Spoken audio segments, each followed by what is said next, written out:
Minnesota Association for Career and Technical Education is proud of its members and their professional accomplishments at the national, state, and local levels. As many of you know, the Minnesota Association for Career and Technical Education, or MnACTE, is the umbrella organization for all of the career and technical education professional organizations in the state.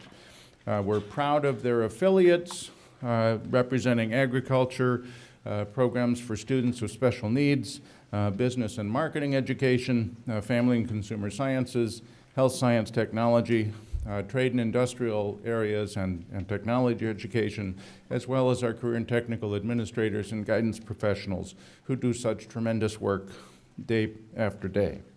And one way that we recognize our outstanding members is through our MnACTE Awards program.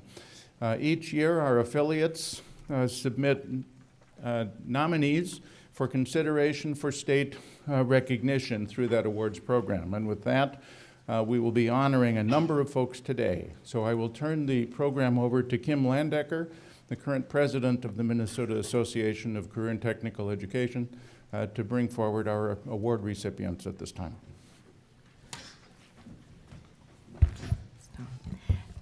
Thank you, Dan. Well, the year 2013 was another banner year for Minnesota, ACTE. 4 nominees, that's 4 out of 4, were awarded the ACT Region 3 recognition, competing against candidates from 5 other states: Iowa, Illinois, Indiana, Missouri, and Wisconsin. These 4 award winners will now compete for the 2013 ACTE National Awards that will be announced and presented in early December at the National ACTE Leadership Conference in Las Vegas, Nevada. We wish them the very best. In addition, we are honoring 2 other award recipients for their great work today. Please refer to your program, which gives you a bio on each one of our outstanding award recipients. Now let's begin. And I get the fun job of being able to brag about the award recipients for today. We're going to begin first with Michael Mirren, ACTE Region 3 and Minnesota Teacher of the Year.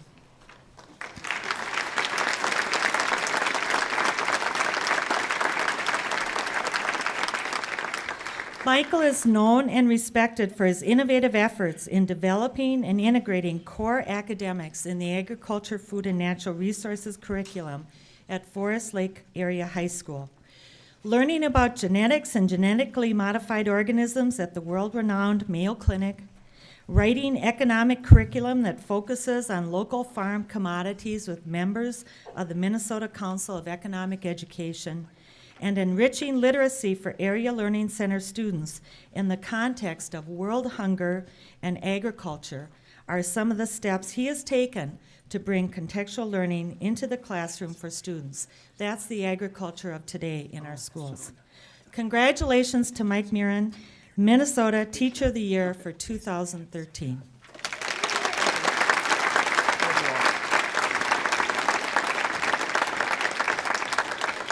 Kim Mueller, ACTE Region 3 and Minnesota Outstanding Teacher of Community Service. Kim Mueller encourages students in the Health Sciences program in the Mankato Area Public Schools to look for ways to connect meaningful concepts in a community service project that is manageable and measurable towards student learning outcomes of the program.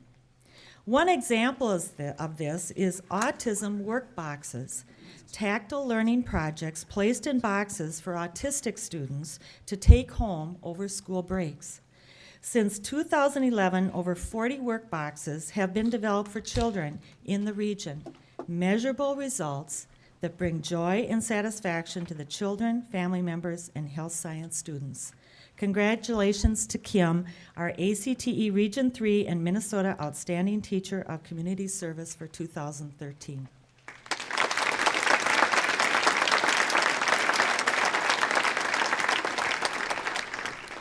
Jane Greeny Schill, ACTE Region 3 and Minnesota Career Guidance Award.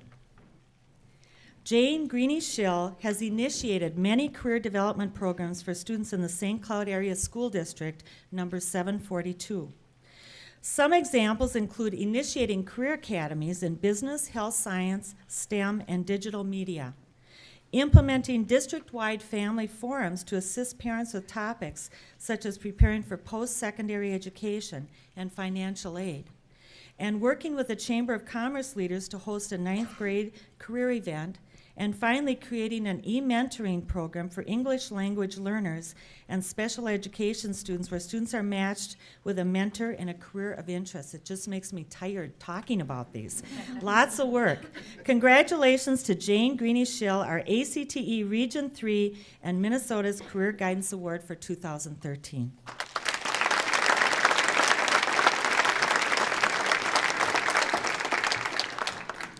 Jennifer Poltz, our ACTE Region 3 and Minnesota Outstanding Career and Technical Educator.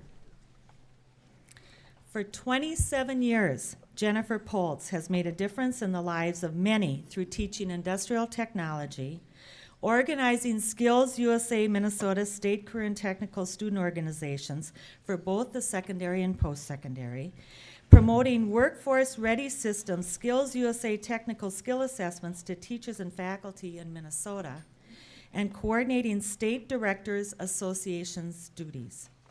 Recently, she accepted a leadership role serving as chair of the State Directors Association officers at the national level for the Skills USA organization. In fact, she's a good friend of Tim Lawrence. That's a who you know. She will serve in this important role for the next 2 years. Congratulations to Jennifer Poltz, our 2013 Outstanding CTE Educator.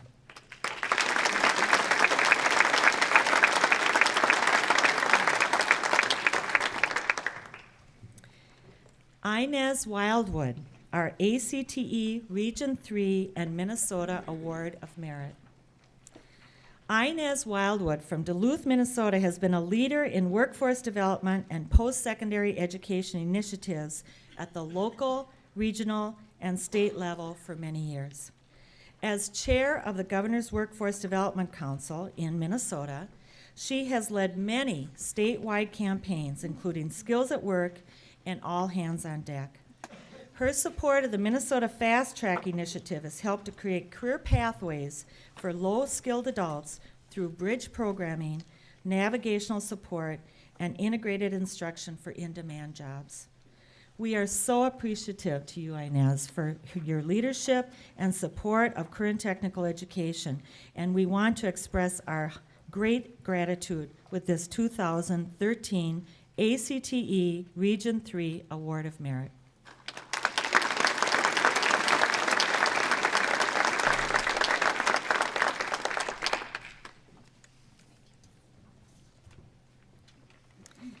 And finally, our final award goes to Senator Leroy Stumpf, Minnesota State Legislature, ACTE Region 3, and Minnesota Award of Merit.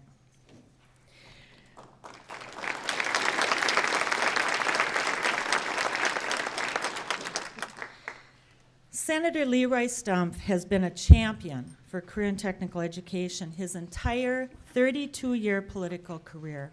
And those of us that have been in career and technical education for many years, we have heard about Senator Stumpf for many, many years, and we just so honor him.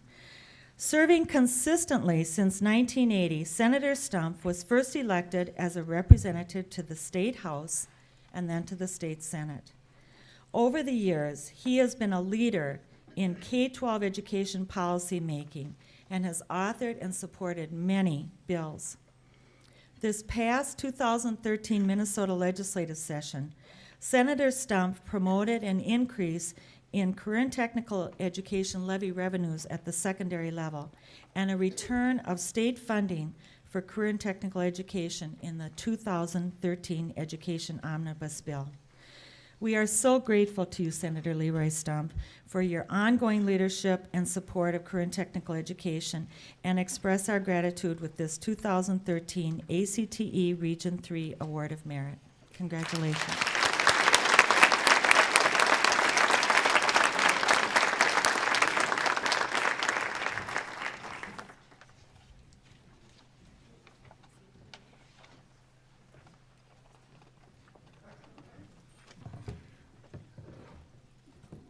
Thank you very much. Someone in office that long will never turn down an opportunity to say a few words. But it is very humbling, and sometimes you hate to let something like this go to your head. Reminds me of that person who was in business, and he was so successful, he was extremely wealthy. And getting toward the end of his life, he had put a whole bunch of money in 2 suitcases. And he told his wife, he said, "Now, I'm going to want you to put these in the attic. And when I pass away, I'm just going to take those and take them with me." So he passed away, and a couple weeks later, his wife was up in the attic kind of scouting around, and here she saw these 2 suitcases. And she said, "Oh, darn, I knew I should have put them in the basement." So we need to be careful about how we think about ourselves. But I do really want to congratulate all of you who are working in education in particular, but I think in a very special type of education, which is the kind of the hands-on type of education. And it's been very gratifying to me to see this coming around again, where businesses, where education leaders, government leaders are all recognizing the importance of how most people learn. They learn by doing things. And the last roughly month, a little over a month and a half, now I chair the Capital Investment Committee. And so we've been going around the state and looking at projects, a lot of higher education projects, a lot of community projects. But the important thing is that no matter where you go, urban, suburban, rural, everybody needs and wants more trained people. And the young people that we talk to on the campuses, they're interested. And it's really exciting. It's a very exciting time to see this taking place and knowing that we have to continue to build on what we have. And I think it's going to be a continual building that will get us back to a good balance. And it's sad to say that we as leaders have gotten kind of out of balance, and we need that adjustment. I was over, Carol, my wife is here, and we had the opportunity to go and visit Germany this past summer. And the German education is so intertwined with business. And it was so fun to go. We went to Hamburg, and we sat down in a kind of a community forum over there. And it was so encouraging to see business and labor and education all sit down at the same table, around the same table, and talk about the goals that they have, the needs that they have, and how they're going to address them. And I think that's the goal that we need to shoot for here too, is that we've had these sometimes artificial barriers that we really need to try to figure out how we can sit down and communicate in a much more straightforward way, supporting each other, looking at how we can encourage our young people, not just when they get into high school, but when they get into grade school. One example that may have gotten us off track is that this last legislative session, we had put in place, paid for all day, everyday kindergarten, and the last few years, we've been trying to encourage early childhood investment. And if you look at little children, you know, even tiny, tiny toddlers, they learn so quickly, it's amazing. And when you think about our education system, we don't take advantage of that nearly as much as we should. Many youngsters could learn so much more if we had took that opportunity. We could have so many in our society be able to speak multiple languages. We could have so many in our society stimulating their creativity early, which is something that I think we've kind of washed out in many respects. And so I think we need to take the challenge by the horns and just keep it going. And I sure hope that I can be partnering with you and listening to your needs and trying to respond and help respond to those as well. So thank you very, very much. And I will treasure this very, very dearly. So thanks.